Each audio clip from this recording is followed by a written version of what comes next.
Welcome back to mister Bodoland YouTube channel लोगोफोर। Hi लोगोफोर, माबोरै दङ? गासैबो मोजाङैनो दङ जानांगौ। आं आसा खालामदों बयबो मोजाङैनो दं आरो मोजाङैनो थागोन। दिनै लोगोफोर आं नोंथांमोननो मोनसे मोजां ट्रिक खोन्थानो नागिरदों। दानि जुगाव जों बयबो मबाइल बाहायो, पेटीएम, फनपे, गुगल पे। बिनि बागै आं मोनसे ट्रिक खोन्थागोन लोगोफोर। आसा खालामदों नोंथांमोना भिडिअखौ जोबजासे नायगोन आरो लाइक खालामगोन, चेनेल गोदानबा चेनेलखौ साबस्क्राइब खालामगोन आरो साबस्क्राइब खालामबा अन्नानै लाइक खालामदो। आं गोबां बिदिनो भिडिअ बानायो नाथाय लाइक खालामा, भिडिअखौ स्किप खालामो, भिडिअखौ फुरा नाया। मानि थाखाय? एन्टारटेनमेन्ट गैया। नोंथांमोना साना जे उइदाउट एन्टारटेनमेन्ट भिडिअखौ नाया। नोंथांमोना बेखौ नायनानै मोनसे ट्रिक सोलोंनो हागोन लोगोफोर। बे ट्रिकआ नोंनि थाखायबो जानो हागौ, हयथ' नोंनि लोगोनि थाखाय, हयथ' नोंनि फेमिलिनि थाखाय। आसा खालामदों लोगोफोर अन्नानै भिडिअखौ स्किप दा खालाम। स्किप खालामबा नोंथाङा बुजिनाय नङा। जों मा खालामो? एन्टारटेनमेन्टखौल' जोङो नायो, नाथाय बेबायदि मोनसे ट्रिक टेक्न'लजि बेफोरखौ नायनो नागिरा। उनाव जों मा जायो? गाव आन्दायो, बानायनो रोंहैया, माब्लाबा नांगौ जायोबा जोङो खालामनो हाहैया जायो। लोगोफोर, बेनिखायनो आं बुंदों नोंथांमोना जेखियानो ट्रिक जाया मानो अन्नानै मोजाङै नायगोन, जाहाथे इयुनाव नोंनि थाखाय बा न'खरनि थाखाय बा सोरबा फ्रेन्ड फेमिलि खामानि होगोन। आं बारा गोबाव खालामा लोगोफोर, आं दिनै बेयाव सर्टकाट नोंथांमोननो खोन्थागोन जे उइदाउट बेंक एकाउन्ट, जों बेंक एकाउन्ट गैयालासिनो पेटीएमखौ जों माबोरै बाहायनो हायो। पेटीएम, फनपे, गुगल पे। फनपे आरो गुगल पेनि अनगायै जों पेटीएमखौ एकाउन्ट पासबुक गैयालासिनो, एटीएम कार्ड गैयालासिनो जों बाहायनो हायो लोगोफोर। बेखौ माबायदि बाहायनो हायो आं दिनै नोंथांमोननो लाइभ खोन्थागोन लोगोफोर। आसा खालामदों नोंथांमोना भिडिअखौ जोबजासे नायगोन, उइदाउट स्किप, लाइक आरो शेयार खालामगोन आरो गुबुननो शेयार खालामना साबस्क्राइब खालामहोगोन। आं आसा खालामो लोगोफोर थाबैनो अन्नानै नैबे फंबायनि चेनेलखौ साबस्क्राइब खालामनानै 100 खालामहोदो। 80 थांबाय, अन्नानै बयबो खालामबानो जागोन लोगोफोर। माब्ला जागोन? जेब्ला नोंथांमोना शेयार खालामगोन बा गुबुनखौ साबस्क्राइब खालामहोगोन। आसा खालामदों लोगोफोर आंखौ हेफाजाब खालामगोन।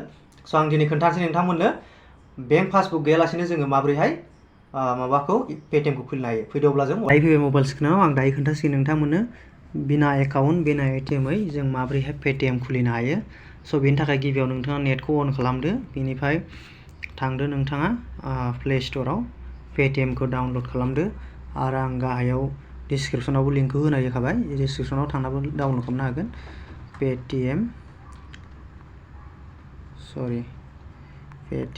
नै गोजौआव फैखाबाय, पेटीएमाव क्लिक खालामदो। नोंथाङा डाउनलड खालामोबा खालामदो, आंहा खालामखानाय। अपेन खालामदो। अपेन खालामनानै नोंथांना बेयाव साइन इन साइन आप थागोन। आंना लक खेवनोसै आङो फिंगारप्रिन्टजों। आंना बेयाव अलरेडि लगइन खालामखानाय, ओंखायनो ओंखारखाबाय। नोंथाङा बेयाव लगइन खालामाखैबा लगइन खालामदो। लगइन खालामना मबाइल नाम्बार होबानो लगइन जागोन। बेनिफ्राय फैदो, फैनानै नोंथाङा बेयाव बेबायदि गेवसिगोन नालाय, फट'फोरखौ नोंथाङा दोनना लानो हागोन। बेयाव डिजिलकार दङ, वाटार बुकिं, पेमेन्ट सेटिं बायदि बायदि दं आरो नोंथाङा रिफारेन्स खालामनानैबो रां खामायनो हायो आरो लोगोफोर। रिफारेन्स वाट्सआपआव लोगोफोरनो बेबायदि आरो। नोंथाङा बेयाव केसबेक मोनगोन 100 थाखा बेबायदि आरो। आं बेखौ खालामा, दा आं नोंथांमोननो खोन्थागोन जोङो एटीएम कार्ड आरो बेंक पासबुक गैयालासिनो माबोरैहाय जोङो पेटीएमखौ बाहायनो हायो। बेनि थाखाय नोंथाङा मा खालामनांगोन? लोगोफोर, पेटीएमखौ खुलिनानै नोंथाङा लगइन खालामदो। लगइन खालामखांनायनि उनाव नोंथाङा बेयाव मबाइल नाम्बार होबानो लगइन जाबाय नालाय, ओमफ्राय बेयाव इउपिआई आइडि बायदिसिना बेफोरखौ नों खालामाबाबो जायो, खालामबाबो जायो, उनावबो खालामनो हायो बेखौ। बेनिफ्राय नोंथाङा लगइन खालामखांनायनि उनाव एसे गाहायाव फैदो, एसे गाहायाव ओरैजाय गोजौथिं बोखोबानो नोंथाङा एसे गोजौथिं ओरैजाय मोनसे नुगोन पिक्चार। बे पिक्चाराव बेयावनो अल सार्भिस, बे अल सार्भिसाव क्लिक खालामनांगोन आरो लोगोफोर। अल सार्भिसाव क्लिक खालामदो। बेयाव होखादों नै नियार बाइ केवाइसि पइन्ट, बेखौबो नायनो हायो। नङाबा एसे गाहायाव फैनानै इयाव एक्सप्लर नियार बाइ, नै एक्सप्लर नियार बाइ लोगोफोर, एक्सप्लर नियार बाइआव थुदो। ओमफ्राय नैयाव नै पेटीएम डिटेल्स, नियार बाइ स्ट'र, नियार बाइ केवाइसि पइन्ट, बे नियार बाइ केवाइसि पइन्टआव थांदो। होमबानो नैयाव नोंथांनि लकेसनखौ होनांगोन आरो। लकेसनखौ अन खालामबानो बे गोजौआव लकेसन थागोन नालाय, नैदि लकेसनखौ अन खालामनांगोन आरो लोगोफोर। बे लकेसन अन खालामदो, टार्न अन लकेसन। ओमफ्राय बेयाव खाथियाव, नोंनि खाथियावनो थागोन आरो। नोंनि खाथियाव बबेयाव नियार बाइ बे पेटीएम स्ट'र दङ बे गेवसिगोन आरो। आंना बेयाव दं नै 0.9 किल'मिटार। बेयाव फन खालामनाबो सोंहरनो हायो जे माला खुलियो, माबायदि, बेयावबो खबर लाहरनो हागोन कन्टेक्ट खालामनानै, आरो नङाबा थांनानै। आं बेयाव थांनोबा बेयाव क्लिक खालामदो। मेपआ गेवसिगोन डाइरेक्ट। मेपआ गेवबाथाय दसे नेदो मेपखौ। मेपआ गेवगासिनो लोगोफोर, दसे टाइम नांगोन। ओमफ्राय नैयाव फैबाय नै गारिजों टु हुइलारजों ट्रेनजों थाबायनानै नायनो हागोन आरो लोगोफोर। स' नै मेपआ गेवबाय 1.1 किल'मिटार थाबायनानै 13 मिनिट लागोन। स' बेयाव नोंथाङा बे लकेसन ट्रेक खालामनानै थांनो हागोन आरो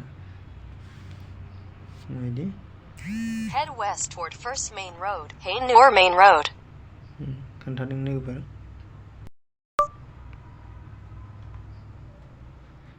स' लोगोफोर बे थांनो हायो आरो स' बे थांदो थांनानै ओमफ्राय दखानाव सोंहैबानो जाबाय जे बेयाव पेटिएम केवाइसि खालामो नामा होननानै सोंदो आरो मा सोंनांगोन पेटिएम केवाइसि खालामो नामा होननानै औ खालामो होनबाथाय होदो मबाइलखौ ओमफ्राय नोंनाव आधार कार्ड पान कार्ड बिगोन आधार कार्ड पान कार्डखौ होदो माने 20 थाखासो लागोन आरो बेयाव माने नोंथांनो पेटिएम एकाउन्ट खुलिनो हागोन आरो नोंथांनि मबाइलावनो बे गावनि डेस्कटपजों पेटिएम एकाउन्ट खुलिनो हागोन बेनिफ्राय नोंथांनि फिंगारप्रिन्ट्स लागोन बास बिनि उनाव नोंथाङा पेटिएम एकाउन्ट गेवसिगोन आरो नोंथांनो पेटिएम एकाउन्ट जासिगोन।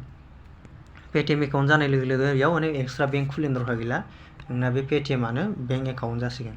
स' बेंक एकाउन्ट नोंनि पेटिएम नाम्बारा बबे जागोन नोंनि नाम्बारानो नै लोगोफोरनो UPI ID 7099 बेबायदि आरो माने नोंथांनि माबायानो पेटिएमानो इदि जागोन आरो ओमफ्राय बारक'ड फैसिगोन बेयाव बिदि बेयाव नोंथाङा जायनिखि जाया फैसा लानो हासिगोन बयनिफ्रायबो फैसा आरो नोंथाङा गावनो माने पे खालामनो हासिगोन मबाइल रिसार्ज खालामनो हागोन गुबुननोबो सोना हरनो हागोन इदि आरो बेयाव माने खुनु बेंकनि दरकार गैया आरो स' लोगोफोर दिनै आं नोंथांमोननो खोन्थाबाय जों बेंक एकाउन्ट गैयालासिनो माबोरैहाय पेटिएम सलायो स' भिडिअखौ मोजां मोनबा अननानै लाइक आरो शेयार खालामदो आरो लोगोफोरा खोन्थाबाय मबाइल स्क्रिनाव जों पेटिएमखौ माबोरै खुलिनो हायो स' आसा खालामदों लोगोफोर नोंथांमोना बुजिबाय आरो मिथिबाय स' बारा गोबाव खालामनांला दिनैनो दानो पेटिएमखौ डाउनलड खालामदो आरो नोंथांनि जितु मबाइल नाम्बारखौ होदो आरो जों मा खालामदो केवाइसि मारिदो बबाव जेरै आं लकेसन खोन्थादों बिदिनो नोंथांनि नियार बाइ खाथिनि लकेसनाव थांदो आरो केवाइसिखौ थाब बानायना लादो स' नोंथांनि थाखाय बे इजि दानि जुगाव आपडेट जाबाय जोङो स' अल अभार इन्डियायाव जों दायो